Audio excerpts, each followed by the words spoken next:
برکتوں اور رحمتوں کا مہینہ اور خدا کی عنایات کا مہینہ، اس سے ہم گزر رہے ہیں۔ خدا نے توفیق دی ہے ایک دفعہ پھر استغفار کی، توبہ کی، انابہ کی۔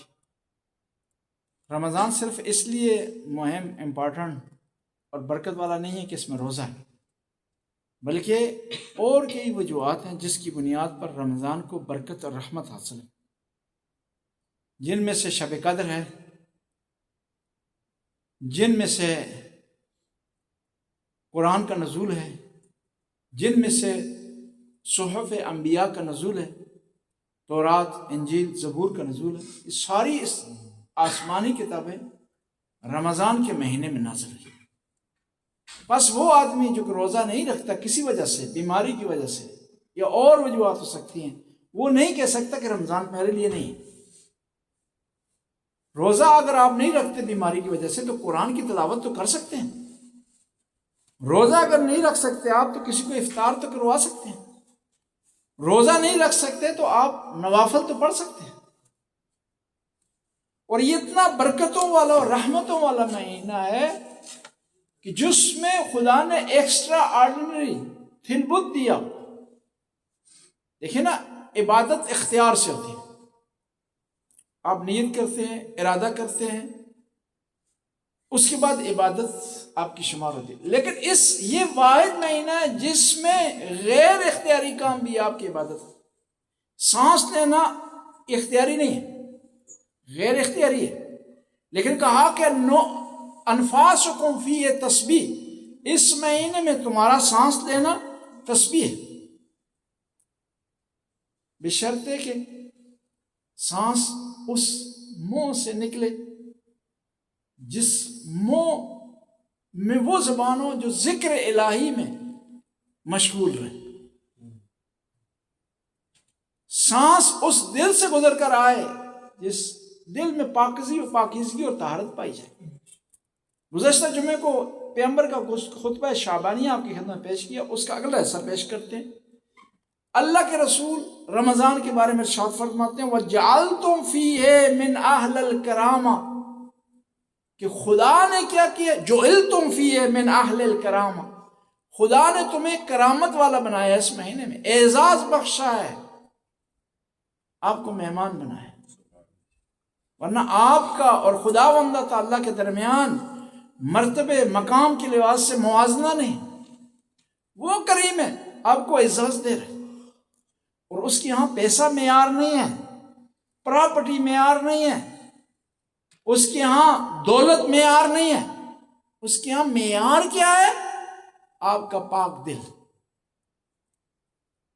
صاف نیت، جو ریاکاری سے پاک ہو،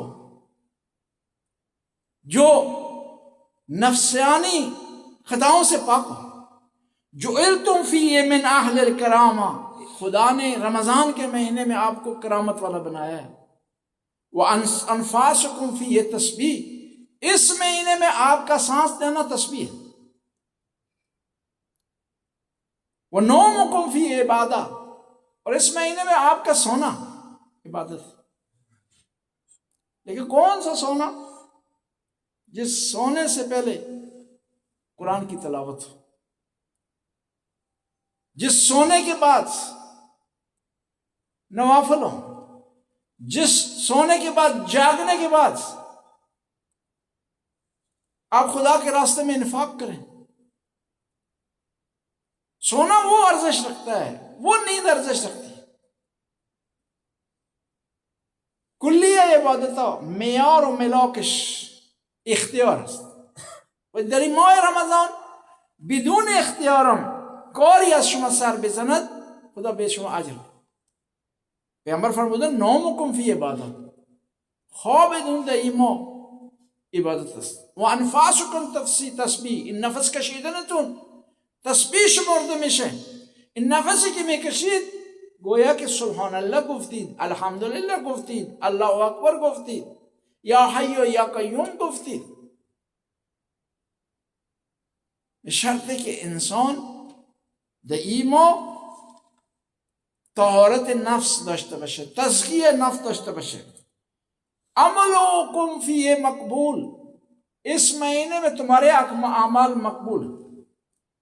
سارا سال آپ رحمت کی تلاش میں رہتے ہیں، خدا کی بخشش کی تلاش میں رہتے ہیں، خدا سے معافی کے طلبگار ہوتے ہیں. اس مہینے میں رحمت آپ کی تلاش کرتے ہیں، آپ کی جستجو کرتی ہے، رحمت ڈھونڈتی ہے کہ کہاں ہے اللہ کے بندے، کہاں ہے معافی مانگنے والے، کہاں رحمت چاہنے والے اس مہینے میں.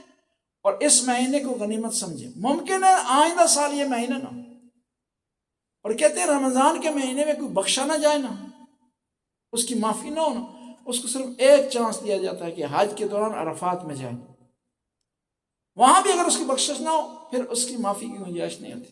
وہ ارحم الراحمین کہتے ہیں جو کہتا ہے کہ بخشش کے لیے، استغفار کے لیے، توبہ کے لیے کوئی ٹائم اور جگہ نہیں ہے. لیکن کہتے ہیں رمضان کے مہینے میں خدا بندوں کے قریب ہوتا ہے، بندے خدا کے قریب ہوتے ہیں. اور اس مہینے میں خدا نے کتنا انتظام کیے، رکاوٹیں ختم کر دی، نیکی کرنے میں رکاوٹیں ختم کر دی، اور گناہ کے سامنے رکاوٹ ڈال دی. یعنی آپ کو ایک خداوند تعالیٰ یہاں مدد کر رہا ہے، نیکی کرنے میں آپ کے ساتھ مددگار ہے، یاور مددگار ہے. کیوں؟ کس طرح؟ شیطان کو قیدی کر دیا. شیطان اس مہینے میں کیا قیدی ہے. یعنی جو آپ کی نیکیوں میں رکاوٹ بنتا تھا، آپ کے قرآن کی تلاوت میں رکاوٹ بنتا تھا، آپ کے اخلاص میں رکاوٹ بنتا تھا، جو آپ کو نیکیاں نہیں کرنے دیتا تھا، اس مہینے میں وہ قید ہے، بندی ہے اس مہینے. یعنی خدا نے تمام کیا سہولتیں معین کر دی ہیں، مقرر کر دی ہیں، اور رکاوٹیں نیکی میں ختم کر دی ہیں. لیکن پھر اس کے باوجود بھی انسان کیا ہے، نیکی نہ کرے، اس مہینے میں قرآن کی تلاوت نہ کرے، اس مہینے میں اللہ کے قریب ہونے کی کوشش نہ کرے، استغفار کرنے کی کوشش نہ کرے، گناہوں کی بخشش حاصل کرنے کی کوشش. وہ آدمی کیا ہے، بہت زیادہ کمزور ہے. پیغمبر فرماتے ہیں دعاؤکم فی مستجابہ، اس مہینے میں تمہاری دعائیں مستجاب ہیں. آپ پریشان ہوتے تھے نا ہماری دعائیں قبول نہیں ہوتی، ہمیں احساس نہیں ہوتا کہ ہماری استغفار قبول ہوگی، ہمیں احساس نہیں ہوتا کہ ہماری دعائیں مستجاب ہو گئی ہیں، ہمیں احساس نہیں ہوتا کہ خدا نے ہمیں معاف کر دیے. لیکن اس مہینے میں خدا آپ کو معاف کر دے گا. دعاؤں کو مستجاب ہے، تمہاری دعائیں مستجاب ہیں. لیکن کہاں؟ دل سے دعا نکلے، پاکیزگی کے ساتھ ہو. کون سے دل سے؟ جو پاک ہو، صاف ہو، شفاف ہو، زلال ہو. اس دل سے دعا نکلے گی تو دعا قبول ہوگی. وَأَسْأَلُ اللَّهُ رَبَّكُمْ، تم اپنے پروردگار سے مانگو. ہاں اس مہینے میں سب کچھ ملے گا، لیکن شرط ہے کہ مانگو. اور پھر مانگنا بھی کافی نہیں ہے، بِنِّيَّاتٍ صَادِقَةٍ، سچی نیتوں کے ساتھ مانگو. یہ نہ ہو کہ صرف زبان سے مانگ رہے ہو، دل سے بات نہ نکل رہی ہو، دل سے ہی بات نہ اٹھ رہی ہو. دعا دریمو پذیرفته است، مستجاب است، به شرطی که از دل و قلب پاک برخیزد. اسأل اللہ ربکم بالنیات صادقہ، اپنے اللہ سے مانگو سچی نیتوں کے ساتھ. وقلوب طاہرہ، پاک دلوں کے ساتھ. اگر دعا میں رکاوٹ ہے نا، اس لیے رکاوٹ ہے کیونکہ دل پاک نہیں. دل میں حسد پایا جاتا ہے، بغض پایا جاتا ہے، کینہ پایا جاتا ہے، ریاکاری پائی جاتی ہے. جب پاک نہ ہو دل، جب دل پاک نہ ہو، دعا جو اس سے اٹھے گی وہ پاک نہیں ہوگی. اور خدا کی بارگاہ میں وہ دعا جاتی ہے جو پاک ہو، جو زلال ہو، شفاف ہو، صاف ہو. بعضی موقع دعای ما مستجاب نمیگردد، دلیلش همینه که از دل پاک بر نمیخیزد دعا. نیتی پشت این دعا نهفته است، اون خالص نیست. نیت خالص داشته باشه انسان، دل پاک داشته باشد، خدا دل پاک را نمیشکنه. خدا دلوں کو نہیں توڑتا.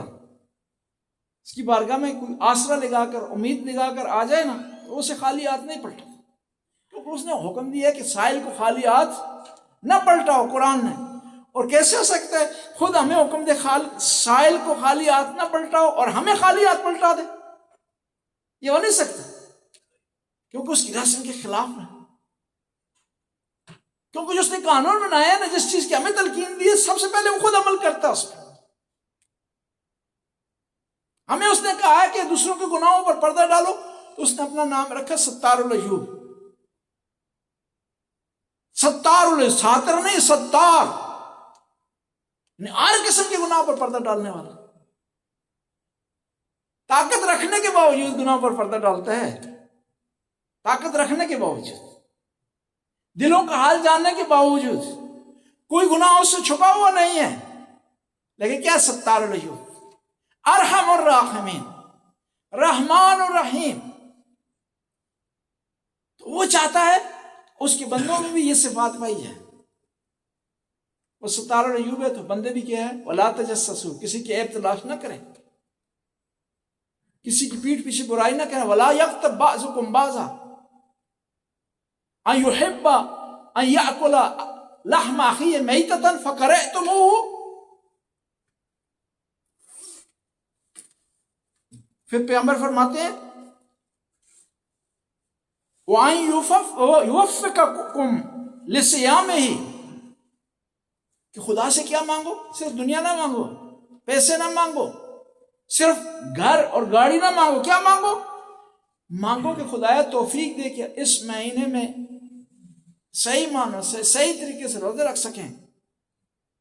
بعد پیغمبر میں فرمایا چپ از خدا چی بخواید فاصل اللہ ربکم بنیات صادقہ، بنیت خالص از خدا بخواید، چی بخواید؟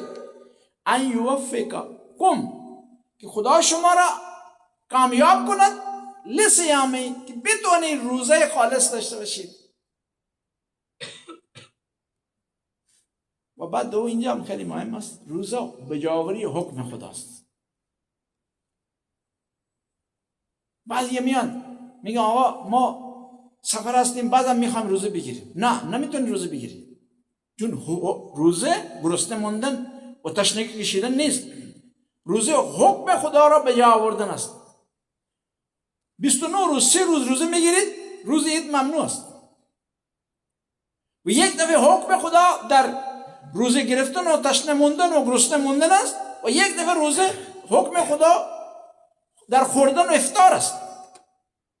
مهم اینه که چجوری حکم خدا رو به جا میارید. بعض اوقات لوگ آتے ہیں کہتے ہیں کہ ہم جو ہے وہ سفر میں بھی روزے رکھنا چاہتے ہیں.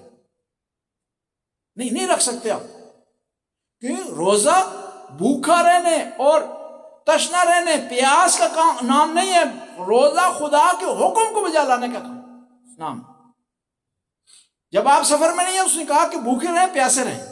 جب آپ سفر میں اس نے کہا کہ نہیں آپ بھوکے پیاسے نہیں رہ سکتے، آپ کھائیں. وہاں اگر نہیں کھائیں گے تو حکم خدا کی خلاف ورزی ہے. اسلام میں یہ نہیں ہے مدعی سست اور گواہ چست. اسلام اینه نداریم کاسه از آش داغتر باشد که ما میخوایم تا مسافرت هم روزه بگیریم. پس روزه حکم خدا را بجاوری حکم خداست. و تلاوت کتابه، از خدا بخوایم که ما را توفیق بده که قرآن را تلاوت کنیم. خدا سے سوال کریں، مانگیں کہ آپ کو توفیق دے کہ قرآن کی تلاوت کریں. اور خدا کی توفیق کے بغیر قرآن کی تلاوت آپ نہیں کر سکتے. یہ اس کی طرف سے کرم ہوگا، وہ توفیق دے گا تو آپ تلاوت کریں گے، نوافل پڑھیں گے، اچھے طریقے سے روزہ رکھیں گے. فَإِنَّ الشَّقِيَّ مَنْ حَرُمَ غفران اللہ، وہ آدمی سب سے زیادہ کمزور ہے، شقی ہے، لو ہے، عاجز ہے، جو آدمی اس مہینے میں اللہ کی بارگاہ سے غفران حاصل نہ کر سکے، اپنی معافی نہ کروا سکے. فی هذا الشہر العظیم. بس ہم کوشش کریں اس رمضان کے مہینے میں زیادہ سے زیادہ عبادت کر سکیں. ہماری روٹین تبدیل ہوئی ہے اس مہینے میں. ہم اس سے ہٹ کر ناشتہ کیا کرتے تھے، اب وہ نہیں کر رہے. دوپہر کا کھانا کھاتے تھے، وہ نہیں کھا رہے. سحری کو اٹھ رہے ہیں. تو کوشش کریں ہماری جو عبادت کی بھی روٹین ہے اس میں بھی تبدیلی آنی چاہیے. اگر پہلے فرض نماز پڑھتے تھے اب نوافل پڑھنے کی کوشش کریں رمضان میں. پہلے اگر 2 صفحے قرآن کے پڑھتے تھے اب کوشش کریں زیادہ پڑھیں قرآن کو.